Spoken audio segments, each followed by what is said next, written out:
नमस्कार दोस्तों, एक बार फिर स्वागत है आपका मेरे चैनल पर। आज की इस वीडियो में हम एक ऐसे मुद्दे पर बात करने वाले हैं जो आपके सिलेबस का हिस्सा तो है ही, लेकिन आपके देश के फ्यूचर से भी जुड़ा हुआ है।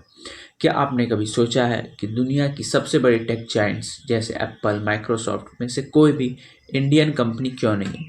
क्या हम सिर्फ इन्वेंशन करने के बाद रुक जाते हैं? क्या हमने सिर्फ प्रोटोटाइप्स बनाए और ग्लोबल मार्केट पर कब्जा करना भूल गए? आज हम एनालिसिस करेंगे कि इंडिया का टेक्नोलॉजी का सफ़र कैसा रहा और हम कैसे इन्वेंशन से ग्लोबल स्केल तक पहुंच सकते हैं। सो बकल अप, क्योंकि आज की वीडियो बहुत खास होने वाली है। सबसे पहले हिस्ट्री पर नजर डालते हैं। जब हम 1960s और 70s की बात करते हैं तो इंडिया टेक्नोलॉजी के मामले में पीछे नहीं था। हमें सेमीकंडक्टर कॉम्प्लेक्स SCL में याद है। 1970s में जब सेमीकंडक्टर इंडस्ट्रीज दुनिया में अभी बचपन में थी, इंडिया ने उसे पहचान लिया था। लेकिन क्या हुआ? आज दुनिया TSMC और सैमसंग की दीवानी है और हम अभी भी चिप मैन्युफैक्चरिंग में स्ट्रगल कर रहे हैं।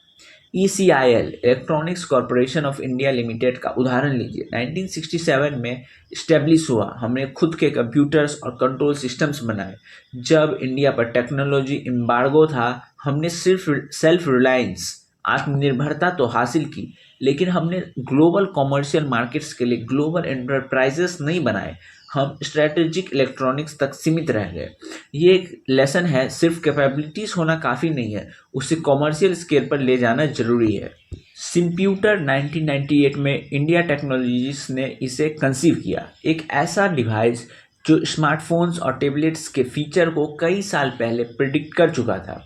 लेकिन क्या हुआ? सपोर्टिंग इकोसिस्टम नहीं था, वेंचर कैपिटल, सप्लाई चेन और कंज्यूमर मार्केट मैच्योर नहीं था। रिजल्ट, एप्पल आया और स्मार्टफोन रिवॉल्यूशन ले गया। हमारे पास आइडिया था लेकिन स्केलिंग नहीं थी। ये हमें बताता है कि बीइंग फर्स्ट मैटर नहीं करता अगर आप स्केल नहीं कर सकते। लेकिन दोस्तों, अब उदास होने की जरूरत नहीं है, हमारे पास सक्सेस मॉडल्स भी हैं। इंडिया की फार्मास्यूटिकल इंडस्ट्री, आज हम फार्मेसी ऑफ द वर्ल्ड हैं। वैक्सीन प्रोडक्शन में हमने दुनिया को दिखा दिया। परम सुपर कंप्यूटिंग हमने इंडिजीनियस कैपेबिलिटीज से बनाई है। और सबसे बड़ा, आधार और यूपीआई एक ऐसा प्लेटफॉर्म है जिसने दुनिया आज स्टडी कर रही है। ये प्रूफ करता है कि जब हम स्केलिंग के लिए डिज़ाइन करते हैं तो हम ग्लोबल लीडर बन सकते हैं। आज हम नए टेक्नोलॉजिकल इन्फ्लेक्शन पॉइंट पर खड़े हैं। AI, quantum computing, space technology, ये सब वो एरिया है जो अगले 50 साल डिफाइन करेंगे।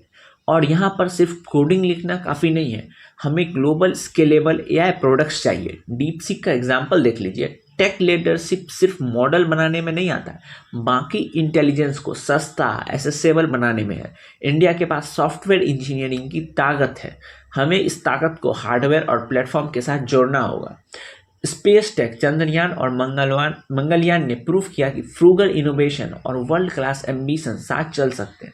हमें अब स्पेस बेस्ड डाटा सेंटर्स और क्वांटम नेटवर्क्स जैसे बोल्ड क्वेश्चन पूछने होंगे। अब यूपीएससी के लेंस से देखते हैं इसके पीछे रोड ब्लॉक्स क्या है। Number 1, capital limitation. टेक्नोलॉजी को स्केल करने के लिए मैसिव वेंचर कैपिटल चाहिए। नंबर 2, इनकंसिस्टेंट पॉलिसी मेकिंग में कंटिन्यूटी चाहिए। Number 3, institutional mindset. Scientific excellence को सिर्फ लैब में नहीं, इंडस्ट्री इकोसिस्टम में कन्वर्ट करना होगा। तो दोस्तों, लेसन सिंपल है। SCL, ECIL, सिम्प्यूटर हमें सिखाते हैं कि हमें स्टॉप सून किया। हमने कैपेबिलिटी सेलिब्रेट की लेकिन इकोसिस्टम नहीं बनाया। अब हमें सिर्फ इन्वेंट नहीं करना है, हमें बिल्ड, स्केल और कॉमर्शलाइज करना है। अगली बार जब हम मेक इन इंडिया या विकसित भारत की बात सुने तो याद रखिएगा, ये सिर्फ स्लोगन नहीं है, ये इकोसिस्टम बनाने की एक लड़ाई है। आपको क्या लगता है, कौन सा टेक सेक्टर इंडिया को ग्लोबल डोमिनेंस कराएगा? AI, ग्रीन एनर्जी या और कुछ? कमेंट सेक्शन में ज़रूर बताएं। अगर आपको ये डीप एनालिसिस पसंद आया हो तो चैनल को सब्सक्राइब करें और अपने फेलो एस्पिरेंट्स के साथ ज़रूर शेयर करें। मिलते हैं अगले वीडियो में, तब तक पढ़ते रहिए और साइलेंट हार्डवर्क करते रहिए। जय हिंद।